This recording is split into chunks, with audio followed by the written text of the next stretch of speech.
Hi, I'm Jay Monty with TruFan Boxing. I'm joined here with my colleague Sean Sullivan. Sean, Manny was Manny Saturday night. You were there in Dallas. Margarito really impersonated a heavy bag. Tell us a little bit more about that fight.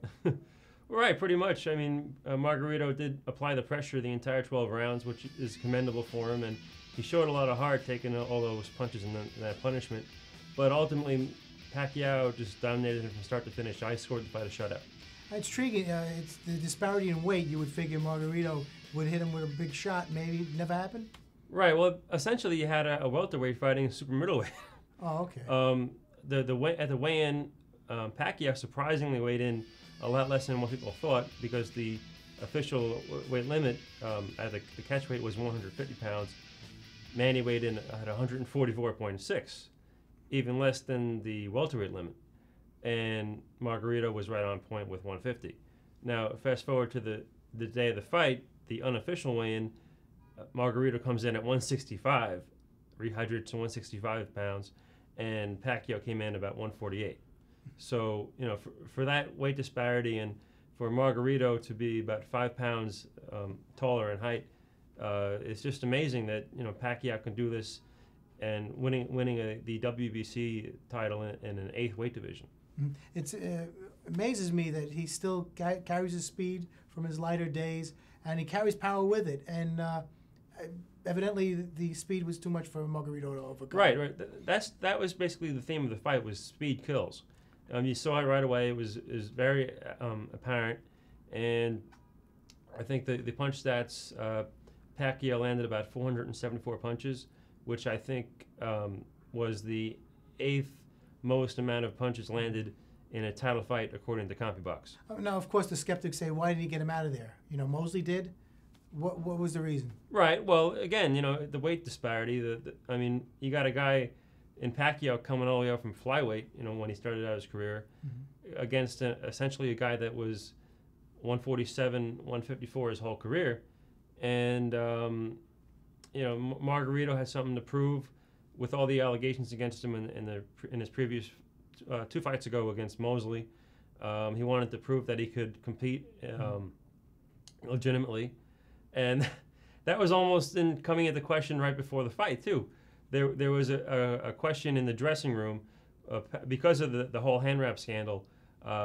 Freddie Roach, Pacquiao's trainer, wanted to make sure that he had a representative in Margarito's corner, dressing room the entire time from start to finish. Now, right before they were about to get in the ring, Margarito was spotted about to take a drink, which may have contained a banned substance called ephedra. However, Roach's representative saw that. He immediately notified the commission in Texas, and the Texas commission said, no, you cannot drink it. So ultimately, that situation was avoided, but yeah, the controversy still reigns. They're trying something else. Right. And allegedly, Margarito was caught drinking a lot of coffee. So okay. Right in the dressing room. So whatever that means. Wow, always looking for an edge. I wanted to ask you, after the fight, Roach, has been hinted that Manny's last fight is very soon. Is there a future for him, and what's the next opponent? Pacquiao really, he's hinted that he's going to focus on politics as the congressman he is in the Philippines in the near future. But he said this is not his last fight. He will continue fighting. There are several opponents out there for him.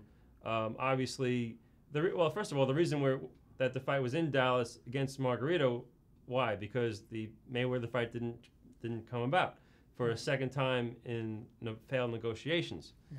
And so Top Rank, Pacquiao's promoter said, okay, well, if it's not Mayweather, you have 2 options. You got Cotto in a rematch or Margarito. No one wanted to see Cotto in a rematch because Pacquiao already dominated him. Let me stop you there. Speaking of Mayweather, what's going on with him? Well, he was facing, or he still is facing, 8 counts against him, stemming from an incident with an assault incident with the mother of 3 of his 4 children. Right. I think 4 felonies and 4 misdemeanors. Right. So that trial, I believe, is in January of 2011. Right. However, just recently we've come to learn that he might face yet another misdemeanor in a separate incident with a security guard outside of his gated community at his home, which apparently this security guard was responding to a call of too much parking in front of Mayweather's house, and Mayweather just got a little perturbed, and there were no witnesses, so no charges have been filed just yet. But the security guard alleges that Mayweather started poking him in the eye. Right. Sean, I didn't know we were turning into court TV, but let's get back to boxing. Margarito, where does he go from here? He did suffer a broken orbital bone under his right eye, so he's going to have surgery on that and probably take a little bit of a break to recover. His face was busted up. Right. But I believe that Top Rank would like to see him in a rematch of a great fight against Miguel Cotto. Both these guys tried and went against Pacquiao. They both lost, but they had to put a great fight together themselves. There's controversy surrounding that fight too, because of was Margarito using hand wraps against Cotto? Cotto thinks he was. We'll see. A rematch would be a good idea. There was one fight on the undercard that intrigued me. Was the Mike Jones, Soto-Karass. Both come to fight. That's what I felt that would happen. Karass would really mix it up with him. He did. Right. What was it like at ringside? Philadelphia's welterweight prospect, Mike Jones. He was sort of putting in against soft touches early on, and they're really starting to elevate his competition. Jesus Soto-Karass was a tough guy. He's the toughest fight of his career, as it showed in the ring. It was 10 rounds. I actually scored the fight by 1 point for Soto-Karass. It was a close fight. Jones, I think, he started out fast. He won the first 2 rounds. The second round may not be a candidate for round of the year.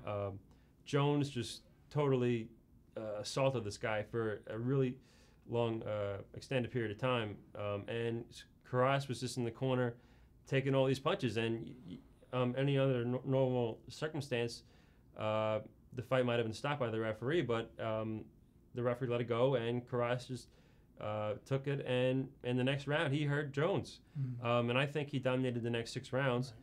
But then Jones came back in the final 2, the 9th, 10th rounds. So close fight. The judges gave it to Jones by majority decision. One judge had it 97-93 for Jones, right, which I think is utterly ridiculous. But that, it was a great fight. Good exposure for Jones. He showed heart. Karass showed heart. Maybe they have a rematch on HBO in the future. Well, good. Well, out of this show, at least we get hopefully Manny Pacquiao to see him fight again. We hope Mayweather gets back in the ring. Right. It's funny.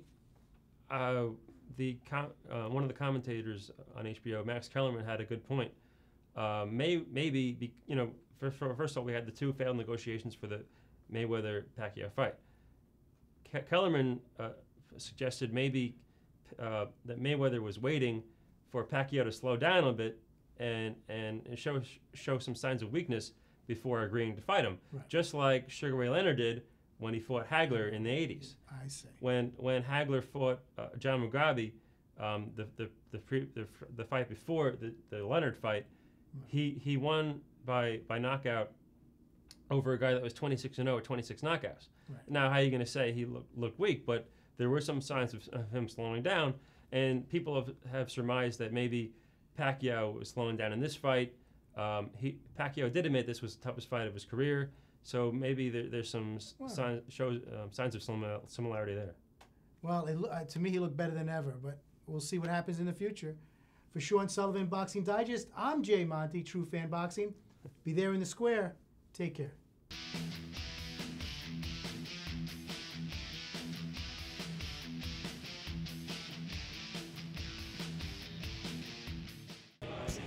Want more?